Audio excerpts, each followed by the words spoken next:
Saxby. Thank you, Mr. Bone, and congratulations to the Honourable Member for Makerfield for securing today's debate. Being British, we don't tend to talk much about debt or money issues at all.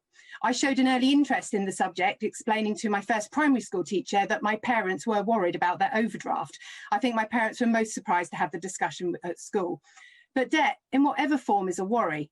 I have direct personal experience of it and of the invaluable support available from charities such as Step Change and our churches through organisations such as Christians Against Poverty.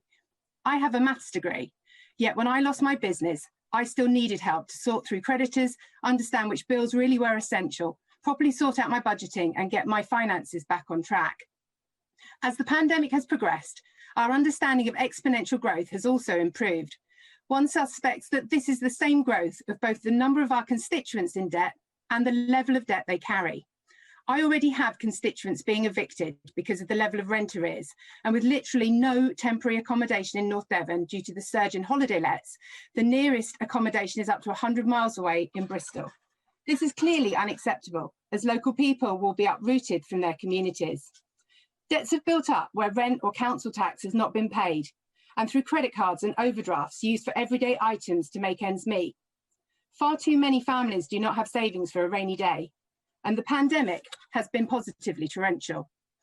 As a former maths teacher myself, it is alarming how many people do not understand compound interest or are able to budget, which I think stems from not enough finance education at any stage in the school curriculum. Given the scale of the issue so many families living in our constituencies are dealing with, we need to put extra resource into debt management and give people and companies more time to get their businesses back up and running after the last year and a half of restrictions. Although we did an excellent job redeploying extra staff to help get those who needed it onto universal credit at the start of the pandemic, I worry that we have not seen a comparable increase in the number of debt counsellors in our Excellent Citizens Advice Bureau, for example, so new claimants can turn their finances around. And whilst the focus is rightly on getting people back to work, we need to recognise the level of debt they may have built up during their time not working. There are many job vacancies becoming available that may not pay enough to cover this additional debt on top of a family's cost of living. Many people have had to retrain and are starting again. We should encourage them back to work by doing everything we can to help them spread out their repayments and balance their books.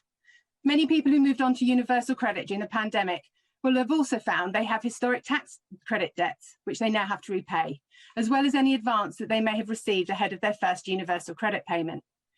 And universal credit is a working benefit, so many claimants are working as well. And whilst additional hours may now become available for some families, for others, the numbers just do not add up. And whilst I have heard and understand all the arguments as to why the £20 temporary uplift to universal credit will end in September, I hope that the Minister will have some explanation as to how families who already cannot make ends meet with it are supposed to when it goes. For many families, if they are unable to work, the uplift can represent 20% of their total weekly income. How many people have household budgets that will tolerate a 20% drop in income?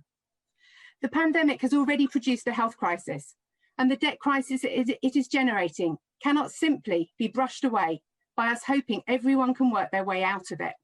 Many can and will, but debt accumulates. The impact on your mental health is devastating, but the relief of a resolution is immense.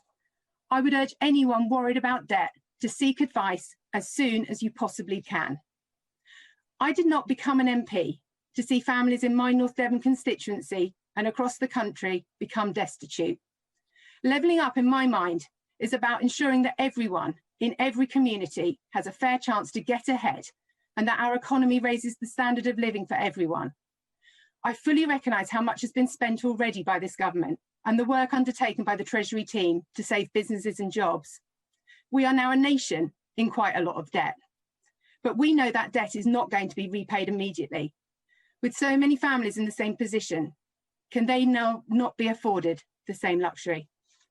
Debt and poverty are about families and people. It is not about the billions we have already spent. It is not about how much it will cost to help these people have a leg up. It is about doing the right thing to help these families build back better. The Minister knows as well as I do, albeit at macro level, that you cannot repay debt if outgoings continue to exceed income. We cannot allow bigger gaps to open up in our society. That is not levelling up, which is what this government set out to do, and I hope we can still deliver.